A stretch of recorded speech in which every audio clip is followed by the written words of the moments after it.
es ¿Qué rayos? Pisu, ¿de qué vamos a hablar hoy? Lo olvidé. Esa es justo la pista de lo que vamos a hablar. Esa es una buena pista. Sí. Hoy vamos a hablar de aquello que nos permite saber quiénes somos, en dónde estamos, hacia dónde vamos y qué queremos hacer. Vamos a hablar sobre la memoria. Te va a encantar el programa. ¿Qué es la memoria? ¿Cuánta información puede acumular nuestro cerebro? ¿Qué es un recuerdo? ¿Son lo mismo? Y, por ejemplo, ¿puede llegar un momento en el que ya no podamos tener más recuerdos y nunca más nos acordemos de nada? ¡Qué rayos! Quédense con nosotros, bienvenidos. ¿Cómo hacemos para recordar cosas? ¿Qué parte del cerebro es responsable de la memoria? ¿Qué es mejor, un disco duro enorme o nuestro cerebro? ¿Qué podemos hacer para mejorar nuestra memoria?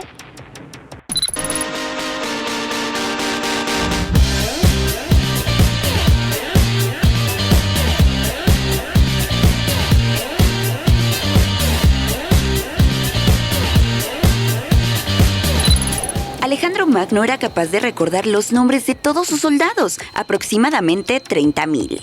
El 73% del cerebro es agua, por eso la deshidratación de tan solo 2% afecta las habilidades del mismo. Cada neurona tiene en promedio alrededor de 40,000 conexiones con otras neuronas. El cerebro consume aproximadamente el 20% del oxígeno de todo el cuerpo.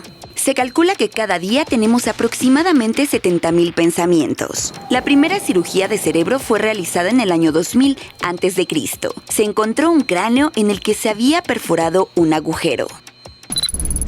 Bienvenidos a ¿Qué rayos? Yo soy Pisu. Yo soy Pau. Y el día de hoy vamos a hablar, como ya comentábamos, sobre la memoria. Y es maravillosa la capacidad que tiene justamente nuestro cerebro de almacenar, de guardar, de relacionar y de interconectar todos estos sucesos que se van dando a lo largo de nuestras vidas y que nos permiten precisamente recordar, y a través de recordar podemos hacer. Así es, Pisu. Realmente es un tema interesante porque incluso es un tema en el cual los humanos hoy seguimos conociendo y seguimos investigando. No lo sabemos todo acerca de la memoria. A ver, estás hablando mucho de la memoria, entonces vamos a poner a Pisu a prueba. ¿Qué desayunaste hoy, por ejemplo? Hoy, por ejemplo, desayuné cereal, desayuné un jugo y listo. Pero, ¿qué tiene que ver mi desayuno con el tema de hoy? No es tanto lo que comiste, aunque estuvo relativamente fácil porque no fueron tantas cosas. Correcto. Es más bien el proceso que hiciste ahorita para acordarte de qué fue lo que desayunaste. Ok. Justamente, nuestra memoria es el cúmulo de recuerdos y nuestro cerebro, para llegar a ese recuerdo, tiene que hacer varias fases antes de llegar a él. Es bueno que lo comentas porque, en efecto, un recuerdo o la memoria como tal no está constituida por un solo elemento. Hay varias formas o caminitos para recordarlo, como por ejemplo cuando vas camino hacia tu casa y te cambian la ruta, tienes la opción de conocer otras rutas para llegar a ese mismo punto, y es parte de lo que hace el cerebro, ayudarnos a tener distintos canales de comunicación para entenderlo mejor. Pero para entenderlo todavía mejor, los invito a que veamos el siguiente reportaje. ¿Te parece bien? ¿Me parece? Vamos. Vamos. La mayoría de la gente habla sobre la memoria como si fuera una cosa que tenemos, como cabello largo, ojos azules o algo así. Pero la memoria no existe en forma física. No es una cosa que podamos tocar. Es un concepto que nos permite recordar. Al no poder examinarla directamente, ha sido difícil para los científicos el estudiar a la memoria, pero afortunadamente se han podido conocer algunos de los mecanismos que utiliza. Cuando experimentamos algo, este evento es convertido en impulsos eléctricos que viajan a través de las neuronas. El responsable de procesar esta información es una estructura llamada hipocampo, que es una estructura en forma de herradura situada en la parte interior del cerebro y se encarga de establecer conexiones o sinapsis entre neuronas para almacenar esa información. Es decir, cada vez que aprendemos algo, se crean nuevas redes en nuestro cerebro.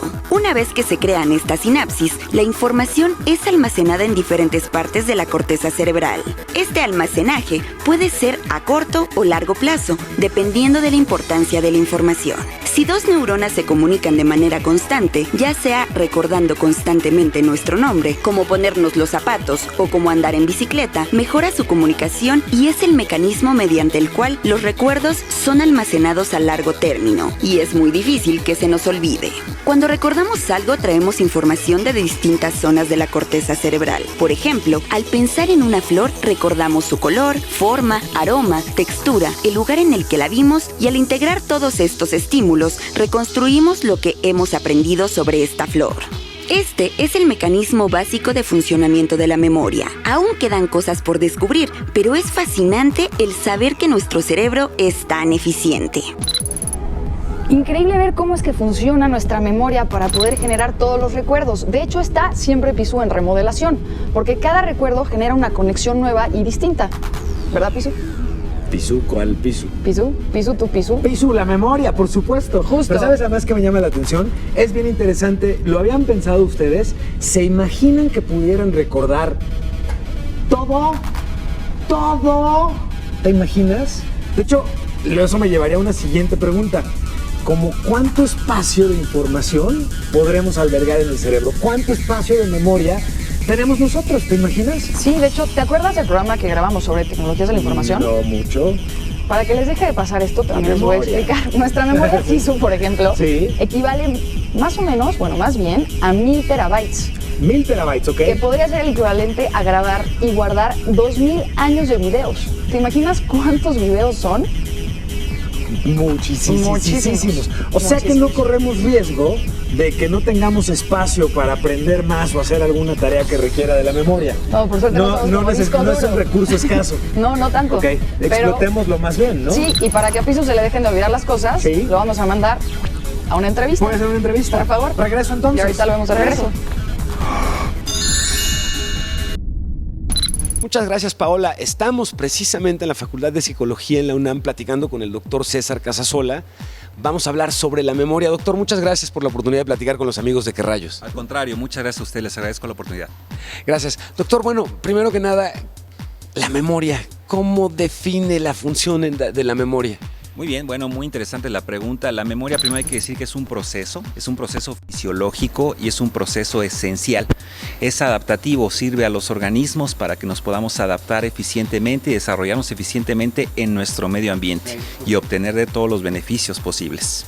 Porque de hecho, sin la memoria, prácticamente como en algunas películas hemos visto, la idea de comenzar cada día por aprender o reaprender lo haría casi imposible, ¿no? Sí, por supuesto, sería la ausencia total de la memoria no sería viable, ¿no? Sería incapacitante totalmente. Por supuesto, muchos trastornos de la memoria dejan ver lo importante de este proceso y las consecuencias tan graves que puede tener una alteración en este proceso, por supuesto.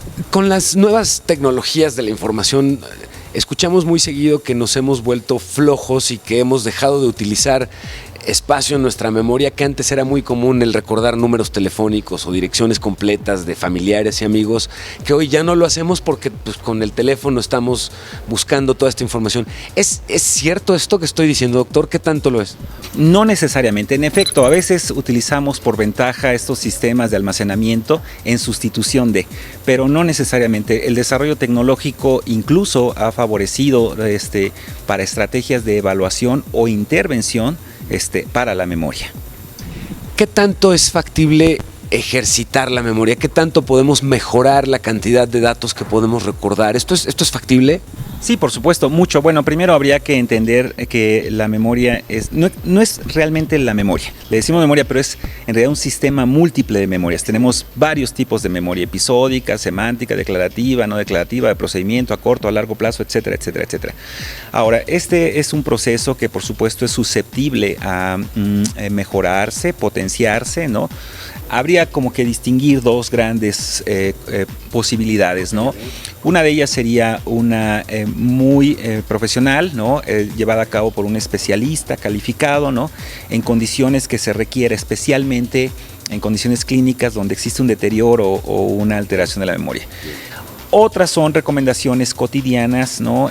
Que habitualmente una persona podría realizar sin necesidad exclusiva de una atención ya especializada para tratar de mantener condiciones de salud e higiene de la memoria. Yo quisiera preguntarle dos cosas. La primera es, todos los días cuando llega a su trabajo, cuando llega a su despacho, ¿cuál es el tema hoy que más le entusiasma trabajar? ¿Cuál es el tema que más dice, híjole, qué emoción que voy a poder revisar este tema en particular? A mí en lo particular me interesa mucho los mecanismos celulares de la memoria y particularmente los sistemas neuroquímicos o de neurotransmisión que están involucrados con el proceso de memoria. Es algo que me fascina, que me entusiasma, aunado integrado a la plasticidad sináptica. Me comentabas hace un momento que quizá alguna recomendación a jóvenes, ¿no? Que estén interesados en este tipo de temáticas. Bueno, hay varias alternativas, ¿no? Por ejemplo, hay la Semana del Cerebro que anualmente se lleva a cabo, claro. Y muchas instituciones de educación, ¿no? O centros de investigación, la UNAM por supuesto, lleva a cabo en sus diversas instalaciones y dependencias muchas actividades, foros, conferencias, pláticas, simposios, talleres, etcétera, en donde pueden asistir y enterarse de temáticas como estas, ¿no? Algunos veranos de la investigación o acercarse finalmente hacia los investigadores y las actividades que generan estas universidades, centros e institutos de investigación es una buena recomendación, ¿no? Y probablemente sirva para que ellos puedan elegir alguna disciplina o profesión, ¿no?